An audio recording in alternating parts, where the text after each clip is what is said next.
Olá, sejam bem-vindas e bem-vindos a mais um episódio dessa série Professor Independente. Eu sou Arthur, professor de inglês. Hoje eu tenho o prazer e o privilégio de conversar com André Hedlund. André, a gente já bateu esse papo e sobre o que a gente conversou?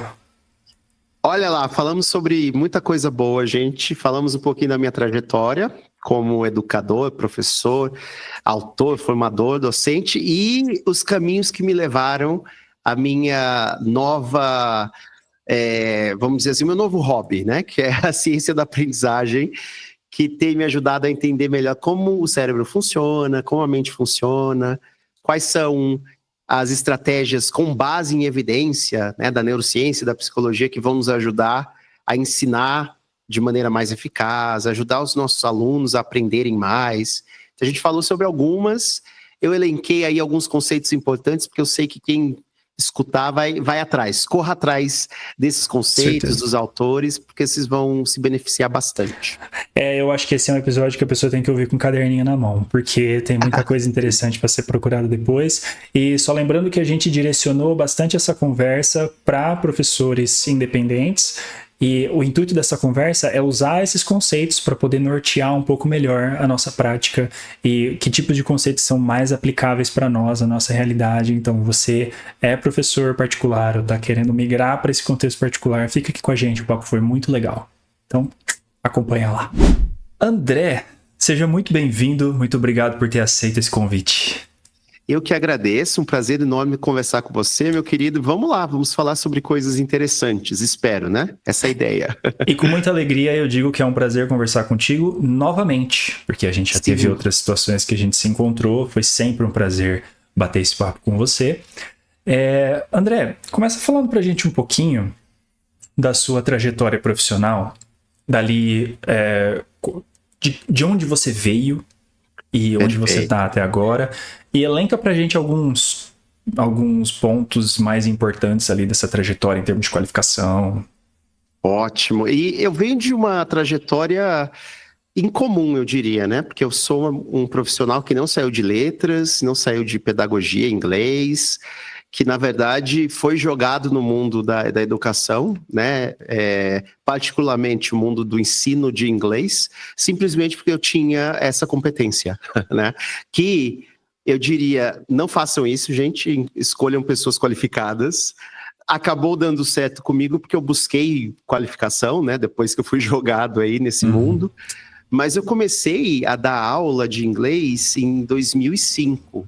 Então, tenho 20 anos aí de estrada e comecei em algumas escolas que acreditavam que tinha uma metodologia própria, como todo mundo fala hoje em dia, apesar de ser um pouco problemático, depois a gente pode até conversar, mas vamos lá, temos o nosso método, você só precisa aprender isso em 2 ou 3 dias de formação, você já sabe falar inglês, então vai lá e faz o seu melhor. Então comecei assim, e eu só fui aprender a ser um professor melhor em 2010, mais ou menos. Quando eu mudei de escola, eu fui para uma escola mais conhecida, que tem um foco muito forte em qualificação. Então, a gente fez um curso de treinamento de professores muito, eu acho que rígido, eu diria, mas num bom sentido. E mais abrangente, talvez? Muito mais abrangente. Então, foi aí que eu percebi que eu poderia usar outras abordagens e métodos, né? Apesar de estar muito ainda atrelado a um livro didático que era escolhido pela instituição e tudo mais, mas eu também tinha formação continuada, praticamente todos os meses a gente tinha alguém que ia fazer uma sessão sobre como usar tecnologia na sala de aula, como trabalhar com, sei lá, com uma faixa etária mais jovem, ou como utilizar métodos mais ativos, né, na nossa trajetória, enfim, então foi mais ou menos isso. Só que nessa época eu pensava seriamente em não continuar a ser professor, né? Agora deixa eu só te perguntar uma coisa, de onde você veio? Então, eu vim, olha só, eu morava em São Roque na época e tinha uma conhecida que fez relações internacionais, uma amiga. E eu fiquei encantado pela ideia de poder estudar geopolítica, finanças internacionais, história, coisas assim, e principalmente direito internacional, né? Então, numa época muito distante aí, o meu desejo era, inclusive, virar diplomata, né? Legal. Antes disso, eu queria ser médico, quando eu era adolescente, né? Assistia muito a série do ER, com George Clooney, né? Uma série que, com certeza, mudou minha vida. Mas, o engraçado é que eu acabei fazendo, então, Relações Internacionais, ganhei uma bolsa, né? Ganhei um desconto para fazer, fiz uma universidade particular em São Paulo, a AMB Morumbi, e depois... enquanto eu estava já fazendo, eu já dava aula de inglês em algumas escolas. E aí que eu percebi, talvez eu devesse seguir esse caminho, né? Eu estou me especializando em relações internacionais ou comércio exterior, só que acabei sendo puxado de volta para a educação, porque percebi que era isso que eu queria fazer, né? Eu acho que uma experiência foi muito importante na minha vida. Em 2015, 2016, eu comecei a trabalhar num centro binacional, que agora eu moro em Goiânia. Então, aqui numa escola grande chamada CCBU, eu tive a oportunidade de trabalhar mais de perto com uma organização sem fins lucrativos que levava pessoas para fazer capacitação nos Estados Unidos e trazia dos Estados Unidos para o Brasil. E eu acabei indo com uma micro bolsa, né, para ficar um mês no máximo. E aí que eu percebi que eu poderia continuar sendo professor, ou pelo menos educador, num patamar diferente. E aí que eu comecei a me interessar muito mais pela neurociência e psicologia, porque eu queria entender por que a gente aprende, como a gente aprende. E aí, hoje em dia, a partir dessa experiência, quando eu voltei para o Brasil, eu estava no meio de um mestrado em ciência política, imagine você. Então, eu estava fazendo um mestrado em ciência política, inclusive, numa época obscura da minha vida, eu estava escrevendo uma dissertação sobre as políticas de desnuclearização da Ucrânia no pós-Guerra Fria. Ok. Né? Exatamente. E por isso que a minha trajetória é completamente fora da curva. E quando eu voltei dessa experiência nos Estados Unidos, eu decidi que eu precisava focar meus esforços para seguir uma outra linha educacional, né? Minha trajetória profissional. E acabei focando nisso, saí desse curso, não terminei esse mestrado, porque eu ganhei uma bolsa para fazer um mestrado fora, que foi a bolsa Chevening, né? Essa sua experiência, essa primeira experiência que você foi para os Estados Unidos, sponsored pelo CCBU, ele foi em meio ao seu mestrado? Foi em meio ao meu mestrado. Aconteceu em meio a isso. Exatamente. Você foi, voltou, e aí você chegou à conclusão que não era aquilo que você estava almejando. Eu ia puxar essa conversa. Você você foi contemplado com um scholarship, né? Um Chevening. Você estudou onde? Exato. Eu estudei na Universidade de Bristol, na Inglaterra. E essa sim foi uma experiência que completamente transformou a minha vida e me fez ver, assim, na educação, talvez o único caminho possível que eu gostaria de seguir, porque eu comecei a estudar muito mais o que faz uma experiência de aprendizagem mais ou menos bem sucedida. O que acontece na cabeça, no cérebro, na mente. E aí eu fiquei muito mais focado em fazer treinamento, formação docente, né? Então, hoje eu me considero um consultor educacional, um teacher trainer, né? Então, hoje, assim, basicamente, ainda dou aulas de inglês. É engraçado porque eu acho que a gente precisa disso. A gente não pode tirar o pé da sala de aula, mesmo que seja o pé virtual, né? Mas eu, no período da manhã, dou aula para alguns grupos de trabalhadores italianos, né, de algumas indústrias aí, tipo agricultura, indústria pesada de metais e fábrica de canos, de aço e coisas assim. Então, dou aula para algumas turmas aí nessa linha. E no resto do dia, trabalho com formação, criação de cursos, webinars, e viajo bastante para dar formação para professores em alguns estados brasileiros, e também trabalho como professor hoje universitário para formar professores sobretudo aqueles que trabalham em contextos bilíngues, né? Então, são professores, normalmente, já são professores de inglês, mas agora estão se adaptando a uma nova realidade de educação bilíngue e eles têm que ter um certificado para poder atuar dentro desses contextos. Então, essa é a minha trajetória aí em algumas palavras, né? E o que você destaca, além do seu mestrado?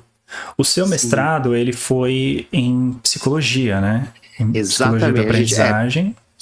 A gente chama de... Seria mais ou menos, só que tem um foco diferente, seria mais ou menos a psicopedagogia que a gente tem no Brasil, só que é um mestrado científico, então ele teve muitos módulos de neurociência aplicada à educação e também olhou muito para a prática de sala de aula e não para teorias de aprendizagem, né? Mas o que a gente pode fazer, estratégias concretas de sala de aula para... de alguma maneira afetar positivamente o desempenho dos nossos alunos, né? Legal.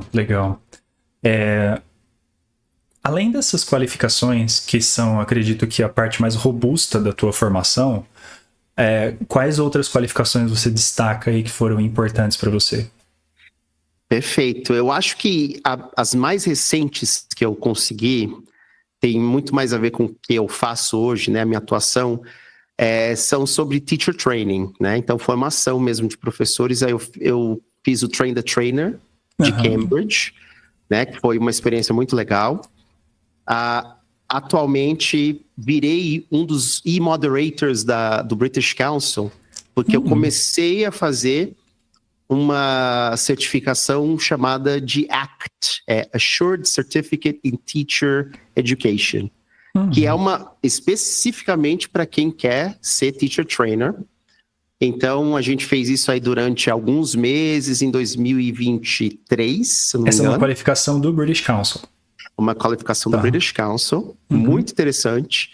E aí, quem faz essa qualificação, depois pode trabalhar como treinador do British Council, como um formador.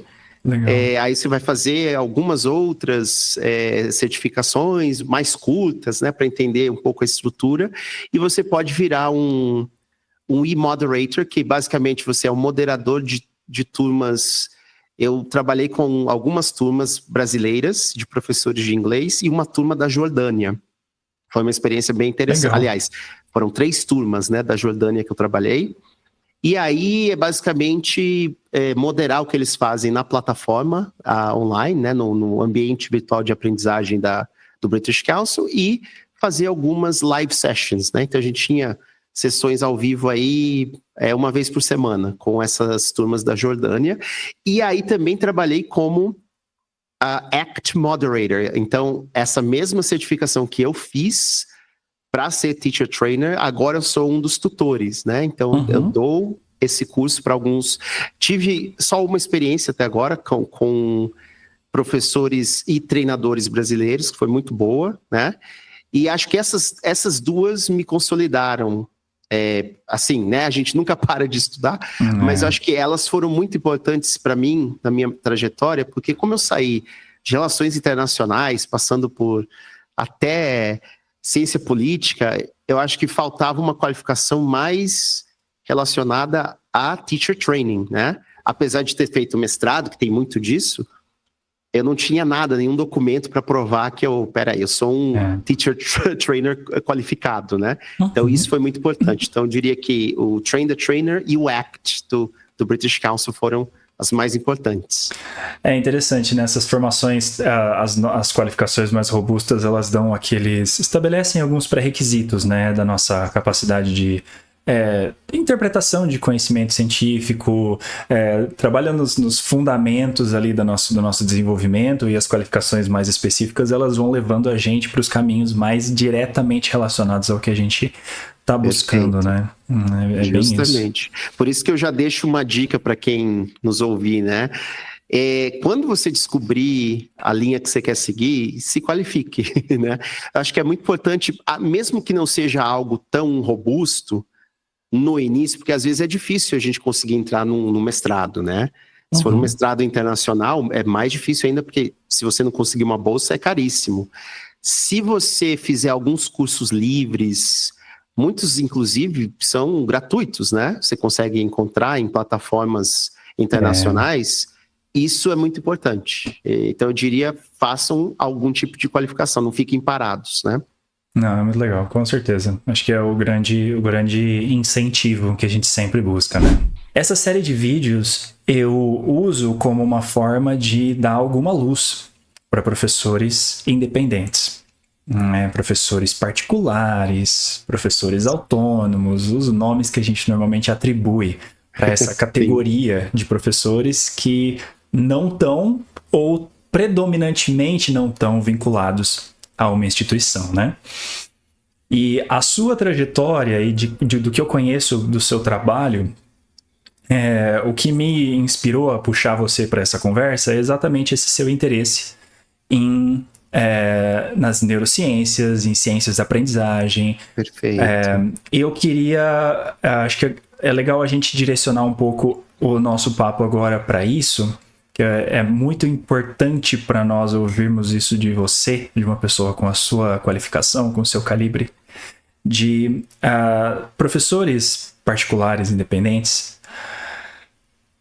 A gente sempre lida com esse desafio de não ter aquele respaldo que a instituição. Quando a gente ensina para a instituição, as pessoas falam, ensinar para a instituição é bom porque dá estabilidade financeira. Tá bom, eu acho que isso tá meio que em um ponto de concordância, discordância aí. Assim, né? Não é exatamente assim, mas eu entendo de onde vem esse argumento. Só que outro argumento que as pessoas falam um pouco é exatamente essa segurança que você mencionou no início, quando você falou da sua carreira, desenvolvimento de carreira, que é aquela segurança de, tipo assim, eu faço um curso em 2, 3 dias, eu sei ser professor. Então, a instituição, ela meio que dá um respaldo acadêmico, de alguma forma, para o professor se sentir confortável com o que ele está fazendo. E aí você migra para esse universo independente, você se depara com uma miríade de recursos e de informações e tudo mais. Então, eu acho que a gente tem muito a se beneficiar do que você tem a dizer sobre quais foram as lições mais valiosas que você aprendeu sobre ciência de aprendizagem, que você acredita que possam dar uma luz para os professores que estão nos ouvindo, que buscam um pouco de orientação de seguir, quais caminhos seguir. Perfeito, Arthur. Eu acho que a primeira coisa que eu gostaria de dizer é que, diferentemente de outras profissões, a nossa, muitas vezes, não está respaldada por evidência científica, né? Ela está muito mais atrelada a uma passagem de certos rituais, vamos pensar assim, né? Que a gente recebe dos nossos professores, que receberam dos seus professores e assim por diante. E muitas vezes uma intuição de que, se eu fizer assim vai funcionar porque parece que o aluno ou a aluna entenderam, mas não muito com uma visão de coleta de dados, vamos pensar assim. Mesmo que seja de maneira mais informal, por meio de avaliações ou outros instrumentos aí. Então, a nossa disciplina, a nossa matéria, indústria ou profissão, ela, como qualquer outra, deve se beneficiar das evidências produzidas nas ciências pertinentes, né? Nesse caso, como a gente está falando de aprendizagem, a gente está falando de cérebro, né? Não tem como fugir do cérebro. O cérebro é o centro da aprendizagem e do controle do que a gente faz com o nosso corpo. Mas a gente também está falando num nível, não só um nível biológico, fisiológico, que muitas vezes vai ser investigado num laboratório, então ele fica um pouco até distante da nossa prática, mas a gente está falando de um nível mais do indivíduo em si. E em uma sociedade, em um contexto. Sociedade, que também é outro nível, exatamente. Então, esse nível do indivíduo é o que ele consegue fazer e como a gente consegue mensurar olhando para o comportamento dele, por exemplo, né? Então, aí a gente já está falando de psicologia e de mente, né? Já não... Às vezes eu não tenho dados empíricos ainda, robustos, para dizer que acontece tal coisa no cérebro, para dizer se o aluno vai aprender assim ou assado. Mas eu tenho muitos experimentos psicológicos, né? Eu ensino algumas palavras aqui, faço um teste ali, vejo que aconteceu alguma coisa, mudou o comportamento desse aluno, ele sabe de algo agora que ele não sabia antes desse input que ele recebeu. Então, quando a gente junta essas áreas, aí a gente cria a ciência da aprendizagem, né? Quando a gente olha para a neurociência, para a psicologia e todas as suas ramificações aí, como psicologia cognitiva, social, como você falou, dentro de um coletivo, né? Como é que a gente aprende? Também tem a psicologia do desenvolvimento individual, tem, enfim, vários outros tipos de ciência que a gente pode pensar. E eu acho que a contribuição principal da ciência da aprendizagem é menos as estratégias que ela tem para oferecer, né, que a gente sabe, mas é mais esse olhar crítico sobre o que eu estou fazendo. Se eu sou um professor, principalmente sou um professor autônomo, e eu não tenho, né, o respaldo institucional para chegar e fazer um workshop, por exemplo, como eu fiz várias vezes, né, dentro das escolas que eu trabalhei, workshops obrigatórios. Então, todo mês, alguém trazia alguma novidade interessante, vamos tentar colocar isso em prática na sala de aula, e a gente acabava se capacitando. Se eu não tivesse nenhum desejo de me especializar, de me profissionalizar, e não lesse nada, não fosse a conferências, eu nunca saberia dessas coisas, né? Então, a ciência da aprendizagem, como qualquer coisa do método científico, acho que clama por essa questão da investigação, de querer saber mais, de ter um olhar crítico, de testar se o que eu estou fazendo tem um efeito positivo ou não. Então, essa é a primeira coisa. Se o professor particular está dando aula sempre do mesmo jeito há muitos anos e acha que seus alunos aprendem bem assim, quais são os dados? Qual é a evidência que esse professor tem para dizer que os alunos realmente estão aprendendo assim, o assado? Como é que ele coleta esses dados? Como é que ele mede isso? Que tipo de avaliação ele usa? E a ciência traz esses questionamentos, né? Mas tem outras coisas bem legais da ciência da aprendizagem que a gente pode usar, porque elas estão alinhadas com como o cérebro aprende, né? E a gente pode focar nisso, nessa discussão. Tem algumas coisas que são, assim, básicas, que talvez a gente não use com a frequência necessária. Legal. E tem coisas que a gente faz que não tem nenhum respaldo da ciência da aprendizagem que a gente deveria repensar, portanto, porque não há nenhuma indicação de que essas coisas funcionem bem. E aí, só para dar 2 exemplos e a gente pode falar mais, um exemplo prático é o cérebro precisa de tempo para consolidar memórias, né? E a memória é a base da aprendizagem. Sem memória não tem aprendizagem.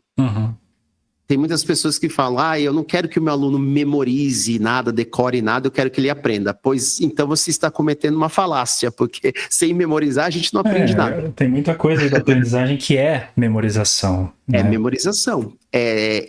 Eu preciso criar uma rede neural, né? Eu preciso criar sinapses no cérebro, que são essas junções entre os neurônios, e ali fica representado esse novo conhecimento ou habilidade. E isso precisa estar na memória de longo prazo. Aí, para eu aprender, de fato, eu tenho que reforçar essas redes, né? Por isso que a gente precisa de espaço e tempo. A grande coisa, o grande problema, vamos dizer assim, é que muitas vezes a gente tenta fazer muita coisa em pouco tempo e a gente não dá muito espaço para que o aprendizado se consolide, vamos dizer assim, né? A gente tem muito material para cobrir. Às vezes tem professores que estão trabalhando com livro didático, estão buscando recursos online, mas tem muita coisa que tem que ser passada. Isso normalmente vai causar sobrecarga cognitiva e a gente não vai aprender muito bem. Então a gente precisa de um tempo para resgatar essas coisas, né? E acho que eu estava dizendo para os meus alunos da pós, antes de ontem, olha, aprender normalmente, de acordo com a ciência da aprendizagem, é contra-intuitivo. Tem muitas coisas que a gente acha que funcionam bem para aprendizagem, mas em experimentos psicológicos e de neurociência, não funcionam muito bem. Funcionam bem para o desempenho. O desempenho, assim, daqui a algumas horas, daqui a alguns dias, eu consigo fazer. Mas e daqui a algumas semanas, alguns meses ou anos? Aí eu não consigo mais fazer. Então, será que eu aprendi de fato? Ou eu consegui guardar na memória tempo suficiente para passar numa prova, escrever uma redação? Então, tem essa contradição também da aprendizagem. O exemplo da prova é um exemplo muito característico disso, né? De que forma que uma prova evidencia a aprendizagem? Eu acho que a resposta é ela não evidencia, né? Ou ela evidencia em um escopo muito pequeno, em um âmbito muito pequeno do que a aprendizagem representa. Você fez várias provas, eu também, enquanto alunos, que se hoje elas fossem aplicadas, a gente nem lembraria de estudar aqueles tópicos, né? É assim. Não, exatamente. Você falando me remeteu a tantas coisas que eu conversei muito já com professores. Eu acho que a primeira delas é esse conceito do uso do livro didático, né? E a gente entendeu o livro didático como componente dos recursos que você está usando para favorecer a aprendizagem e não como um definidor da sua prática, né? Perfeito. Porque a gente trocar 6 por meia dúzia, né? Você sair de uma reprodução de um método para ir para uma reprodução do método que está proposto num livro didático, ela não é exatamente compor a sua prática. Então você precisa considerar outros requisitos de aprendizagem para você usar o livro didático a favor da promoção disso e que outros recursos precisam ser usados para complementar isso, né? Perfeito. Isso eu não coloco de forma alguma como crítica a livros didáticos. Eu uso livros didáticos. Inclusive, eles ajudam bastante em alguns momentos. Em outros, a gente tem que adaptar muita coisa também. Né? Eles compõem todo esse escopo, né? Que é a aprendizagem que a gente conhece. E eu também queria destacar uma outra coisa, que é... eu estava esperando um momento para poder falar isso. A gente precisa ter a humildade de reconhecer o que é papel nosso e o que é papel da aprendizagem como um fenômeno que acontece em seres humanos. Porque assim, eu dou aula, eu faço isso, você mencionou, né? Eu faço isso há tanto tempo e dá certo. Pode ser que eventualmente algumas coisas deem certo e outras coisas sejam um efeito da própria do próprio comportamento dos seus alunos, né? Exato. Então a gente precisa, para a gente poder estabelecer essa distinção do que eu estou fazendo e do que é um efeito de aprendizagem, né? A gente precisa testar. Às vezes o aluno aprende apesar do que você faz com ele. Exato, é isso, né? Ele não aprende por que você fez aquilo, né? Porque um princípio muito interessante dessa ciência, que tem vários nomes, então tem a ciência da mente, cérebro e educação, que também é uma ciência até transdisciplinar, né? Que vai olhar para várias áreas, que diz o seguinte: aprender é o que o cérebro faz. É isso que o cérebro... Então, assim, muitas vezes, o jeito que a gente usa, o método, vamos pensar assim, ou a estratégia que a gente elenca ali naquela hora, na aula, para fazer o aluno entender isso ou aquilo, não vai funcionar muito bem, mas ele vai aprender apesar disso, porque em casa ele vai revisitar, ou ele vai ver isso de algum outro jeito, por outra mídia, com outra pessoa. Então quer dizer que ele aprendeu porque você fez, e aí que está o pulo do gato, vamos dizer assim, da ciência da aprendizagem, é o que eu poderia ter feito então para facilitar não no sentido de deixar mais fácil o aprendizado, não é isso que a gente quer muitas vezes, mas é facilitar a consolidação, fazer com que a consolidação aconteça de maneira mais eficaz. É isso que a ciência da aprendizagem quer saber. É bem isso. E assim, é você reconhecer o ponto de que você... eu, por exemplo,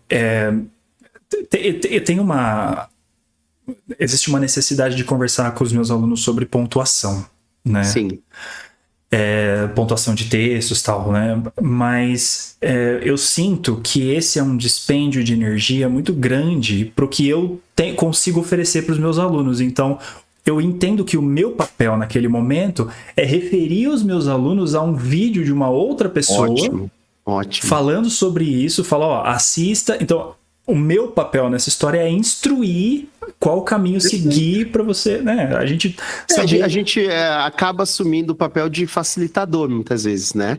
Não de instrutor, que eu vou dar, o conteúdo sai de mim, mas é direcionar os alunos para um recurso rico que aí é que tá, eles vão fazer no tempo que eles precisarem, né, para isso se consolidar. Porque às vezes a gente vai gastar um tempo muito grande fazendo isso em aula, a gente vai acabar provavelmente sobrecarregando a memória de trabalho deles, porque é difícil, tem muitas coisas envolvidas, então é melhor a gente falar, olha, sigam essa trajetória aqui, o que a gente pode fazer, talvez, isso sim seria interessante, é falar sobre a ideia de espaçamento, você assistiu?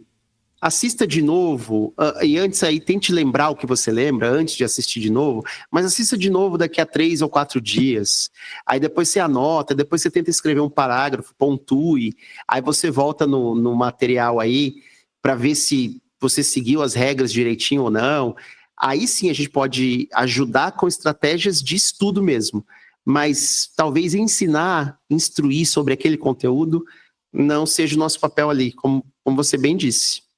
Não é um bom uso dos nossos recursos, né? A gente precisa reconhecer qual é que é analisar caso a caso, né? Sim. Muito legal. Nossa, é ótimo estar tendo a oportunidade de trazer isso à luz, porque isso é uma coisa que me martela faz muito tempo que eu gosto de falar sobre isso e relembrar os meus alunos e outros colegas professores disso também. Muito legal. A gente se culpa muito, né, Arthur? Acho que todo professor deve ter tido alguma crise aí durante a sua vida de eu preciso ensinar tudo isso que eles querem saber, né? De querer saber também tudo que os alunos vão perguntar, de ter sempre as respostas corretas. E acho que muitos professores se julgam muito por isso, eu não consegui ensinar aquilo. Mas às vezes o nosso papel é direcionar mesmo. Mesmo porque se você desviar do caminho, que você está ensinando muitas coisas ali, de repente surge um questionamento que vai te levar numa direção oposta, isso aí com base nas evidências que a gente tem. Isso pode causar, como eu falei aqui, uma sobrecarga cognitiva. Estou colocando mais elementos complicados ainda para atender a dúvida de um aluno, isso vai prejudicar os outros, talvez se eu estiver dando aula em turma. Então, muitas vezes a gente tem que, acho que, moderar um pouco, pensar, peraí, isso aqui é pertinente para essa aula, para agora, ou será que eu posso direcionar esse aluno para alguma coisa que vai ser melhor e vai me poupar aqui essas distrações, né? E isso me remete muito à conversa que a gente sempre tem sobre error correction e feedback, né? Tipo, tá, eu vou pegar essa conversa, eu vou listar um monte de erro que eles cometeram aqui, aí eu vou trabalhar todos, fazer um fill in the blanks, pra, tipo, quanto mais eu puder corrigir, melhor. Não, às vezes você tá corrigindo, você tá causando uma sensação de mais desamparo e de mais frustração do que se você tivesse corrigido apenas um aspecto e deixado outros para um outro momento, né? Sim. Pega uma amostra, né, dos erros que eles cometeram, foque aí em alguns, 1, 2, e aí eu acho que é legal a gente lembrar que, de novo, o nosso cérebro não tem capacidade para processar tantas informações assim ao mesmo tempo, né? Então, se a gente começar a colocar elementos extra, né, e error correction tem disso, né? Se a gente juntar 10, 15 erros que apareceram ali numa dinâmica de grupo, de pares, são informações que vão acabar ultrapassando o limite da nossa memória de trabalho. Então, a gente vai gastar um tempo para fazer essa correção, a gente vai mostrar para os alunos que eles erraram aquilo, isso pode ter um efeito negativo até na motivação deles, dependendo. Evidencia o erro, né? Tem isso. Exatamente. E aí, no longo prazo, será que aquela sua explicação de alguns minutos, de várias palavras, vai se consolidar como aprendizado na cabeça deles? É muito provável que não. Então a gente tem que ser mais seletivo mesmo na hora de corrigir. Se você não persistir nisso, não vai. Mas aí na aula seguinte você já está corrigindo mais outras 10 coisas. E aí mais outras 10 coisas. Como é que você vai arrumar tempo para reforçar tudo isso, né, ao longo desse E eles vão errar de novo, vão cometer se for algo fossilizado, vai aparecer de novo. Então você vai ter outra oportunidade de corrigir isso, né? Você diz que uma das suas áreas de investigação, uma das suas áreas de estudo, você é muito interessado em lesson planning. Justamente. E de onde que vem esse interesse? Por que você considera esse um assunto tão central para você e de um interesse? Por que você coloca tanto interesse nesse assunto? Olha, eu acho que, primeiro, eu fiquei meio que obcecado por lesson planning, porque quando eu entrei nos estudos de neurociência, psicologia, eu acreditava piamente que eu encontraria uma fórmula, de uma sequência de passos, talvez um método perfeito, né, que tem que começar assim, depois vai para esse lado, depois para esse, para que os alunos atingissem assim o seu patamar mais alto de aprendizagem, porque o cérebro segue alguns princípios, então tem que ser assim. Só que cada vez que eu estudo, eu tô mais indo em direção a Sócrates, só sei que nada sei. Cada vez que eu vejo mais e mais e mais, inclusive... Como é que chama esse efeito? Eu tava lendo sobre. É o... Sim. Eu vou lembrar posteriormente. O Dunning-Kruger? Dunning-Kruger, exato. Dunning-Kruger, sim, que é um efeito é um efeito psicológico muito interessante, né? Que as pessoas menos competentes acham que são as mais competentes justamente porque não têm competência para mensurar a sua própria competência. Ou seja, são burros, não burros, mas menos preparados cognitivamente para dizer se sabem ou não sabem de alguma coisa, e acabam dizendo que sabem. E quando eu fui pesquisar isso, Sócrates e filosofia, porque a filosofia é a mãe do método científico, né? Aí eu acabei escrevendo até o meu primeiro livro.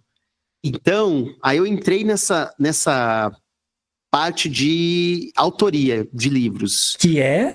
Que é o The Owl Factor. The Owl Factor. O Coruja, exatamente, né? Depois ele veio a edição em português. E aí, durante essa fase da minha vida, eu me envolvi com autoria de livros didáticos de inglês também e outros materiais de ensino de inglês. E quando a gente está dentro desse meio, a gente precisa pensar numa sequência, né? Num planejamento estruturado, que faça sentido tanto para quem vai dar essa aula e tanto para quem vai estudar. E quando eu estava fazendo um livro que saiu há pouco tempo com uma editora chamada University of Dayton Publishing, é um livro que tinha uma pegada diferente, mas até metodologias ativas, PBL, né, Project Based Learning, achei bem legal. E aí eu fiquei refletindo bastante sobre o que tem que ter num plano de aula para ele funcionar. Quais são as etapas assim mais essenciais? Aí a gente pega praticamente todos os livros didáticos atuais, eles vão seguir uma fórmula que já está um pouco batida, que é Presentation, Practice and Production, né? É o famoso PPP. E aí você normalmente vai começar a aula com um warmer, né? Que pode ser um lead-in, né? Que vai te trazer para o foco central. Aí você vai ter uma figura, look at the picture, share in pairs, né? Para ativar conhecimentos prévios.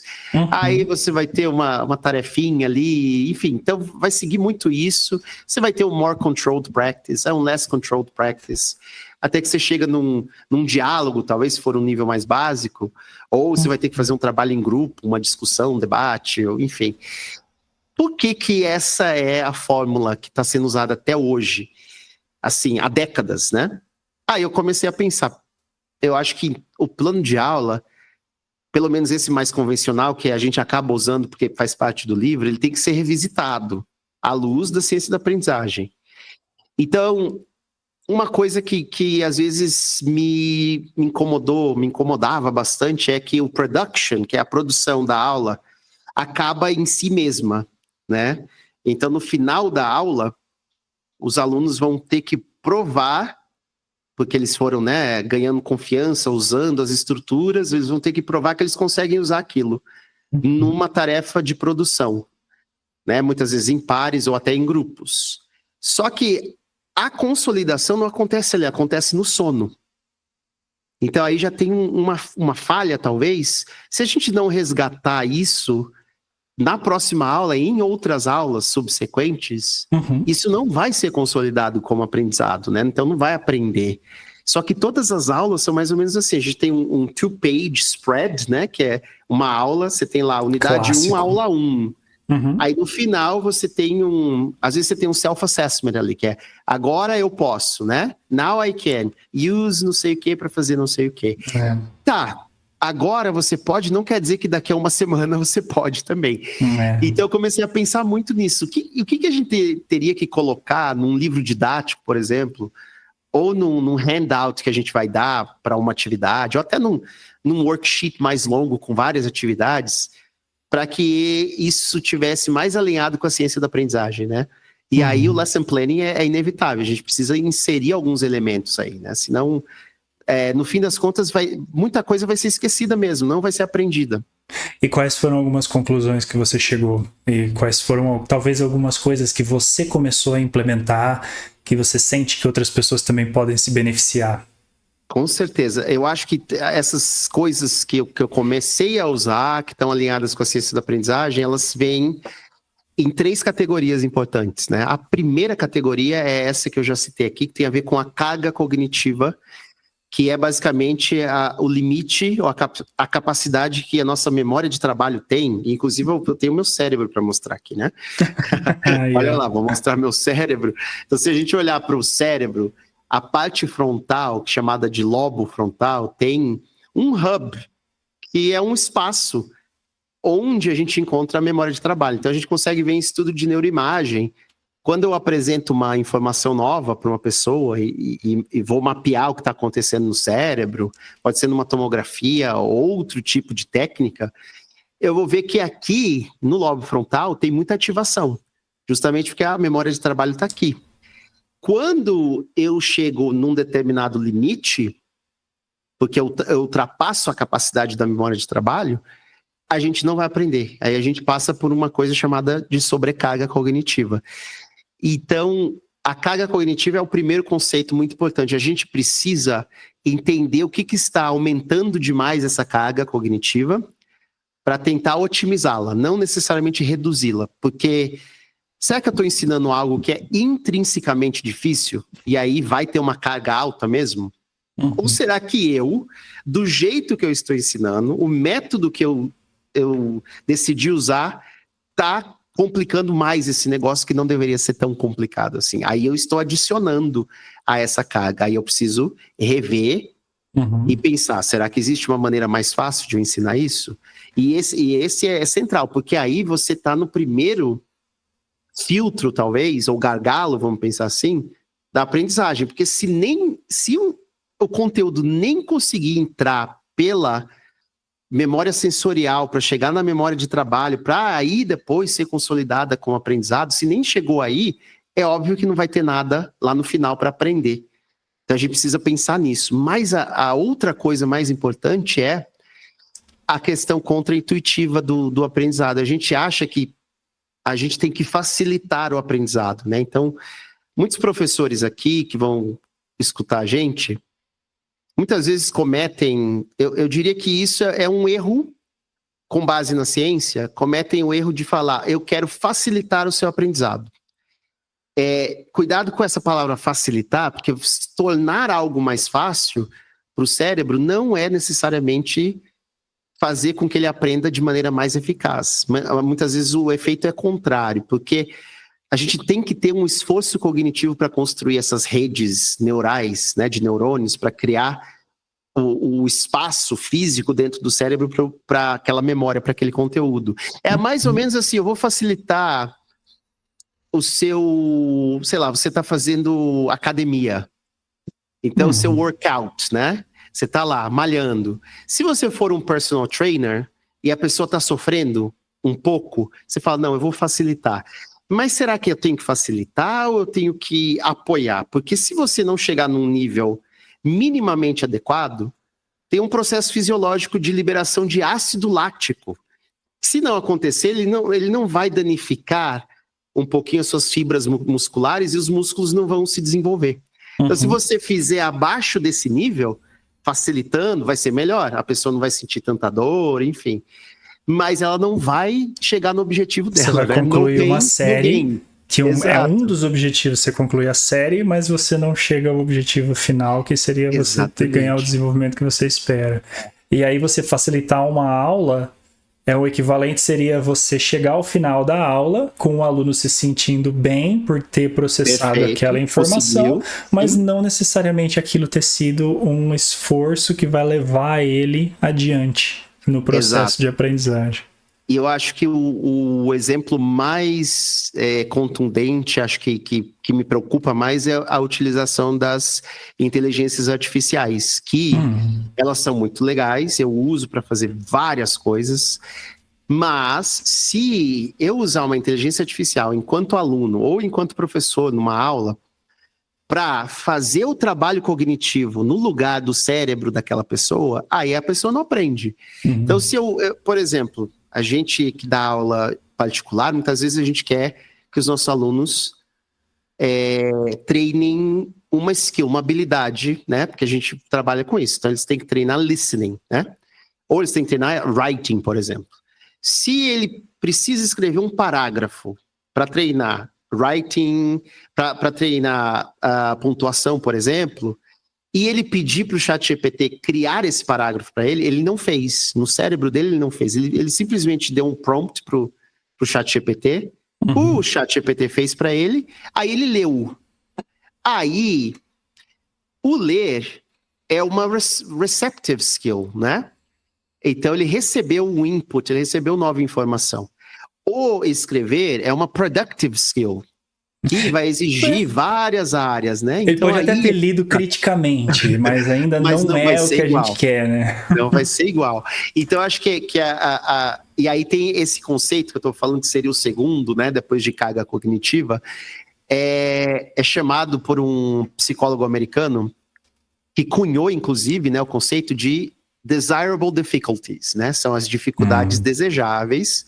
Por que desejáveis? Porque elas são boas dificuldades, porque existem dificuldades que não são desejáveis, que inclusive vão impedir o aprendizado, vão dificultar mais ainda. Mas o que é uma dificuldade desejável? Basicamente é fazer as condições necessárias, ou criar as condições necessárias para que os alunos façam o esforço cognitivo mínimo, adequado, para de fato criar aquelas redes neurais no cérebro, né? Uma delas é a evocação, e que tem um respaldo muito interessante na literatura que a gente lê de ELT. Por exemplo, a gente fala de elicitation, né? Elicitation é a evocação. Quando eu elicit from my student, eu não falo a resposta para ele, eu faço ele me dar a resposta. Aí ele está puxando da memória de longo prazo. Isso é uma evocação, que é uma dificuldade, porque se eu der a resposta para ele, é fácil, ele não tem que fazer nada, é mais passivo. Se ele tiver que me dar a resposta, ele está evocando da sua memória, eu criei uma dificuldade desejável, porque ele está reforçando aquela rede. A mesma coisa com CCQs, né? Que são as Concept Checking Questions.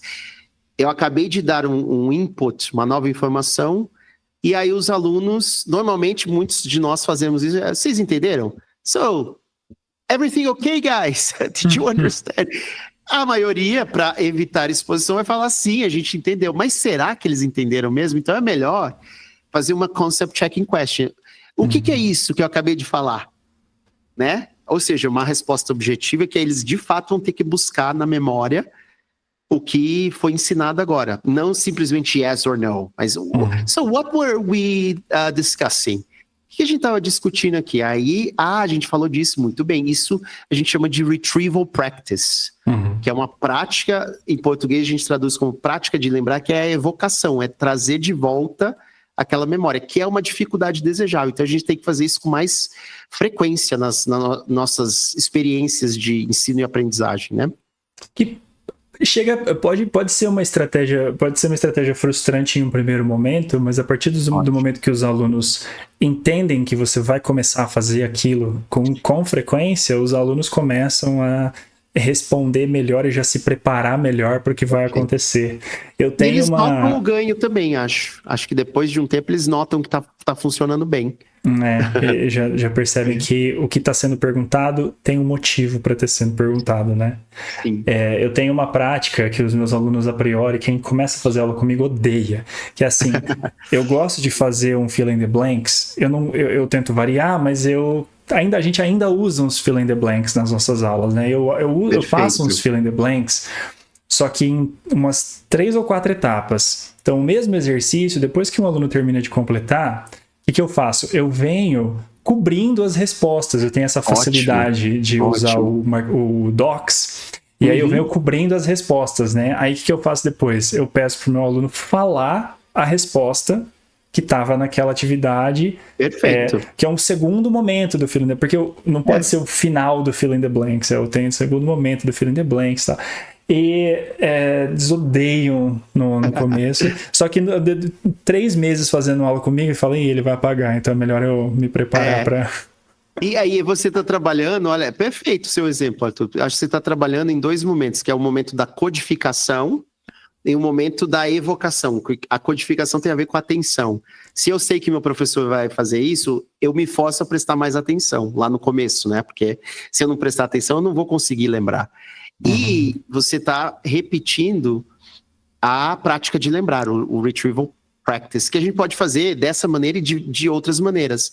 Uma maneira legal, que eu gosto muito, que é clássica, né, para quem trabalha com ensino de inglês, é o Think, Pair, Share. Eu acabei de dar um conteúdo, acabei de mostrar alguma coisa, a gente acabou de fazer um listening, enfim. Aí, eu peço para os alunos, individualmente primeiro, think about what you just saw, ou o que você acabou de ouvir, ou sei lá o quê. Aí você pega, faz um brain dump, né? Você pega, eu sou o louco dos post-its, né? Então tem vários aqui. Pega um post-it ou escreve em algum lugar 3 coisas que você lembra do que você viu, do que você assistiu, do que você ouviu, coloca aí. Aí você vai pair e share. Então junta aí com um coleguinha e compartilha. Porque quando eu faço isso primeiro individualmente, depois em pares, individualmente eu estou dando a chance de todo mundo de recuperar aquela informação, de fazer retrieval practice. O que acontece muitas vezes é que a gente junta em pares antes de eles terem a oportunidade de fazer individualmente, sozinhos, aí alguém vai atropelar o pensamento, né? Sempre tem alguém que já sabe a resposta e fala em cima do outro, o outro só concorda. Eu também lembrei exatamente disso, mas ele não lembrou de nada, né?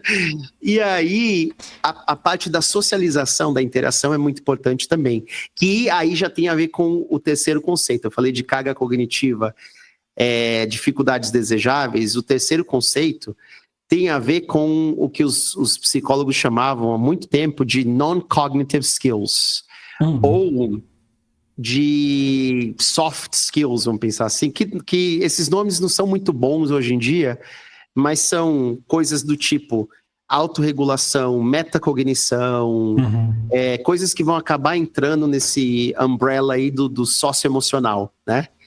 Então, a necessidade de ter que compartilhar com alguém, de interagir socialmente, ela vai criar vínculos, ela vai deixar sua memória mais forte, mas também pode ser o contrário, depende de eu estou fazendo com quem, será que eu gosto dessa pessoa ou não? Então, é muito importante a gente criar esses vínculos para criar uma certa peer pressure mesmo, né? Quando tem aluno que não vai prestar atenção, a não ser que daqui a pouco ele tenha que compartilhar com alguém, porque aí ele não quer ser o único que não vai lembrar ali no grupinho, né? Aí ele vai prestar atenção. Como professor particular, às vezes a gente não trabalha com grupos grandes, trabalha só com alunos VIP ou alguma coisa assim, aí a gente tem que fazer esse papel de corregulação, né? E aí, o que você acha? Ensinar os alunos a ter um pouquinho mais de consciência metacognitiva, né? Metacognitive awareness. E entender que, como você disse, quem é responsável pelo aprendizado final aqui? Eu ou você? Ou nós dois juntos, né? Eu faço a minha parte, eu dou a instrução, eu dou os recursos, enfim. Mas você, se não fizer essas coisas que eu estou te dizendo, você não vai aprender também, porque esse fardo, vamos dizer assim, não é só meu, é nosso. Eu posso te ajudar, posso te dar dicas, mas para você ser um aprendiz mais eficaz, você tem que ser mais metacognitivo, tem que pensar em estratégias, tem que colocá-las em prática, senão você não vai aprender muito bem também. Não, de fato, de fato. Eu acho que tem algumas coisas que professores que trabalham one-to-one que podem implementar nesse sentido, que é assim, uma coisa que eu faço questão de fazer em atividades de conversa, por exemplo, Sim. Tudo bem que você é meu aluno, eu sou o professor. Mas isso não significa que você só vai responder as perguntas. Não, você vai Perfeito. ouvir as minhas respostas também. Então você vai começar me perguntando e eu vou passar a pergunta para você posteriormente. E depois eu vou pedir para você me dizer alguma coisa que você lembra sobre o que eu compartilhei, enquanto eu vou compartilhar o que eu lembro de você ter compartilhado. Isso é uma forma também de eu reformular a linguagem daquela pessoa e jogar de volta para ela. Então, e isso tudo é interessante porque eu acho que isso cria um vínculo. Sim. Recentemente eu tenho reclamado um pouco da minha vizinha com as minhas questões de barulho. E aí uma aluna minha veio. A primeira pergunta que ela me fez na aula seguinte que a gente teve foi: e a sua vizinha? Ah, olha só. E eu nem lembro de ter falado disso, mas ela lembrou. Então, o desenvolvimento desse vínculo, isso ajuda muito na formulação desse vínculo, porque você fica se mantendo um mistério para os seus alunos, você dificulta a Eles formação. Eles querem saber da gente, né, Arthur? É. Acho que você está dizendo. A gente fala, e muitas vezes essas coisas já foram meio que estudadas, né, em Second Language Acquisition, ELT, tipo Affective Filter do Krashen tem a ver com isso, né? Rapport tem a ver com isso, que é estabelecer uma conexão, um relacionamento positivo, né, com seus alunos. E a gente tem visto cada vez mais essas teorias, elas estão emergindo de novo, estão saindo. Por quê? Porque o cérebro, de fato, precisa dessas coisas, né? Hoje em dia, a palestra que eu mais dou quando me chamam para alguma escola é socioemocional. É tempo de tela, é coisas assim. É como me conectar com os meus alunos, por que os alunos estão mais desobedientes, por que eles não prestam atenção, motivação. E é isso, às vezes está faltando investir mais no relacionamento, né? Porque os alunos que te respeitam, que te admiram, eles vão querer aprender mais com você. E quando a gente trabalha com professores particulares, o nosso público muitas vezes é mais velho. A gente trabalha com adultos. É legal também a gente compartilhar da nossa vida para que ele... Olha só o que o meu professor já fez, né? Muitas vezes não tem ideia. Eles têm uma visão meio instrumentalizada do professor. Ele é o negócio que eu preciso, a pessoa que eu preciso para chegar no meu objetivo. Mas se eu mostro o meu lado... Sei lá, eu toco violão, que nem o seu violão aí, o meu tá ali atrás, ou eu já viajei para país tal, ou já fiz isso encanta mais o aluno, aí ele vai desenvolver um vínculo mais positivo, vai querer aprender mais com você, sem dúvida. De fato. É isso, meu caro. Eu quero agradecer muito esse papo, eu tenho certeza que foi, espero que professores se beneficiem disso da mesma forma como eu me beneficiei agora. Quero que isso seja público e muito em breve vou compartilhar essa nossa conversa. Quem quiser te encontrar, quem quiser mais informações sobre você, sobre o seu trabalho, quem quiser adquirir o seu livro, fala aí. Perfeito. Foi um prazer, sempre um prazer falar com você, querido. E acho que eu também compartilho desse sentimento. Eu espero que os professores saiam daqui inspirados para saber mais sobre ciência da aprendizagem, principalmente. Aí, se quiserem, eu escrevo sobre isso, por acaso, né? Então, procurem. Hoje em dia, eu passei por um processo de rebranding, né? Então, antigamente eu era EDC Rocks, agora finalmente eu tenho um nome mais legal, que é o Learning Cosmos, né? Legal. Então, o Learning Cosmos é um hub, hoje em dia, que você pode encontrar o meu podcast, que o podcast eu tenho muito orgulho, assim como eu sei que você tem do seu aqui, que eu tenho entrevistado pessoas incríveis, e a maioria learning scientists, né? Então são especialistas em neurociência, psicologia, que falam sobre estratégias de aprendizagem. Então já estou no 6º episódio. Massa. O próximo vai ser com ninguém mais, ninguém menos que o Henry Roediger III. Olha o nome desse cara. Ele foi um dos autores de um livro sensacional chamado Make It Stick, que acho que é um livro super famoso aí para quem quer começar a saber mais sobre ciência da aprendizagem. Então tem o Learning Cosmos blog no Substack, tem o podcast e tem o The Learning Cosmos no Instagram. E acho que isso. E aí, se vocês entrarem no meu site, no Instagram, vocês vão ver como adquirir o The Owl Os Factor. materiais. Uhum. Ou a versão português, que é o Fator Coruja. E eu acho que o livro mais... Eu tenho os 3 aqui, né? Posso mostrar. O The Owl Factor, que é o meu bebê primogênito. E ele... Eu acho que esse aqui eu viajei demais. Tem ele em português, que é o Fator Coruja. E tem o mais recente, que é o Estudando com a Ciência da Aprendizagem, né? Que é justamente... Esse material ficou muito legal. Esse aqui eu acho que é um... Claro, não diminuindo os outros, esse particular eu achei muito legal. Ele ficou bem acessível. Eu quis escrever para assim... Se você for um aluno que vai fazer Enem, você consegue entender e consegue aplicar. Se você for um professor, ele tem uma linguagem mais simples, mas mesmo assim acho que foi direto ao ponto. Então é isso. Me procurem lá no The Learning Cosmos, vocês vão achar bastante coisa. Maravilha. Muito obrigado e continuem com a gente. Próximos episódios vêm por aí. Um abração.